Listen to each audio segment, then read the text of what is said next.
Welcome back. My name is Bryce O'Connell. I'm a senior strategist and regional team lead at Crimson Education, and this is my class on cracking the Common App, a deep dive into the application. So we've already talked about Common App, the overview, we've talked about academics, we've talked about testing, and now we're going to be talking about maximizing extracurricular impact. So first let's talk about how it's structured. How do you translate everything that you've done outside of school or even inside of school onto the actual Common App itself?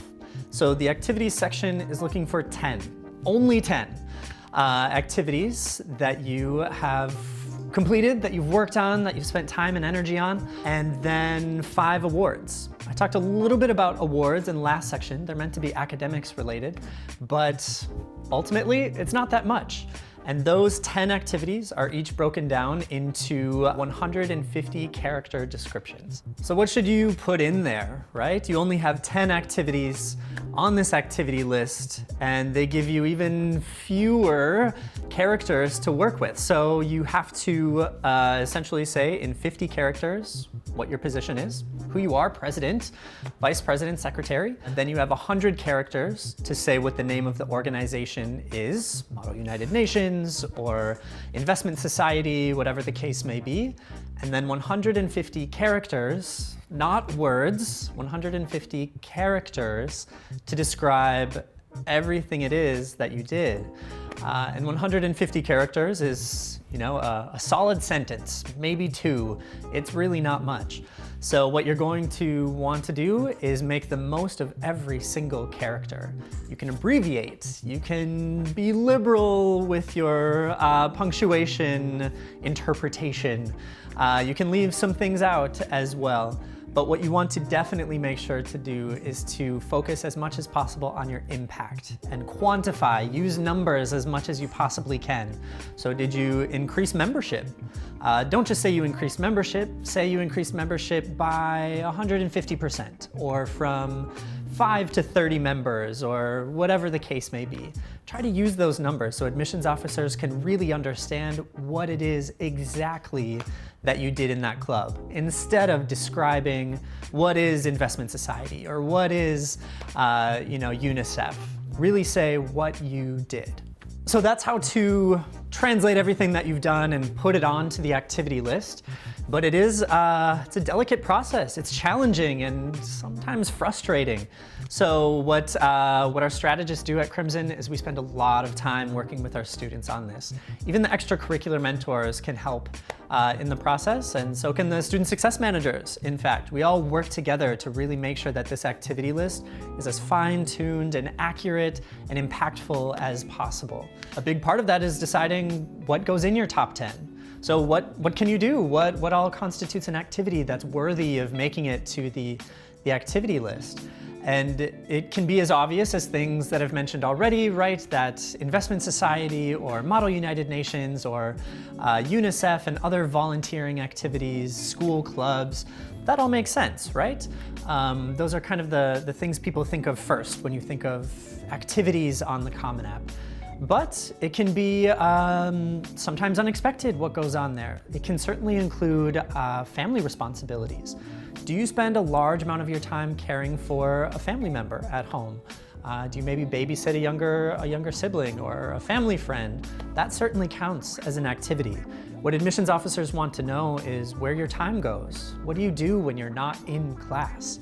And basically anything counts. So be sure to go through and really look at how you spend all of your time and think about the different activities that can be represented there. In addition to clubs and responsibilities, it's also your talents and projects and maybe organizations that you form yourself. And I think that's one really great example of what we at Crimson call a capstone project. So our extracurricular mentors, our ECL mentors, work very closely with students, and all of them put together this really fantastic project that we call a capstone project. And that's meant to combine their academic interests, leadership abilities, community service and impact, and passion, right? It's meant to be something that our students are really passionate about and really want to spend a lot of time on. But what I've noticed is in a lot of profiles of the students I'm working on, the capstone project can make a huge difference. It can pull everything together, it can make the narrative very clear, and a lot of times the capstone project ends up being number one on the student's activity list. And what I haven't mentioned yet is the activity list is ranked by order of what's important and what's most impressive and what you really want to demonstrate first.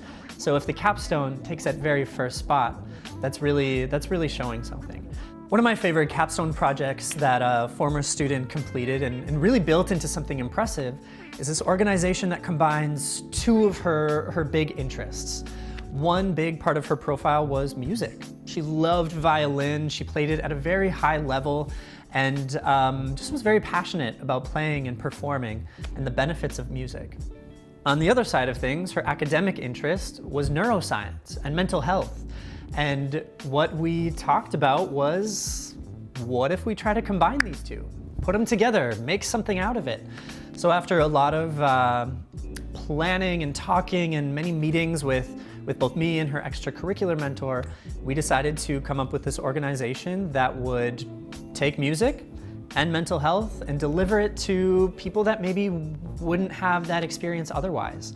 So what she did was took music to a shelter for women and children and taught them music lessons. She brought in a bunch of instruments, taught them some basic skills, and combined that with information about how music benefits mental health. So there was something for the moms there was something for the kids there, everybody loved it, and they all learned something as well. So it started very small scale, one shelter, just her and maybe a partner, and it grew. She expanded to other shelters. It's now a nationwide organization with actually one of my current students contributing to the organization as well. So it just kind of has this building effect, and that did end up being her #1 activity on her activity list. So that's a little bit about how to put together an activity list and how to build up your activity profile so that it stands out. But creating a capstone project, even putting the list together, putting together that top 10 is no small feat, and it takes quite a bit of time and effort and help in a lot of cases. So if you're interested in maybe working with the Crimson team to create a capstone project of your own, feel free to click one of the links below to talk with one of our academic advisors and get the conversation started. But in the meantime, we will be moving on to part 4, crafting a compelling personal statement. See you next time.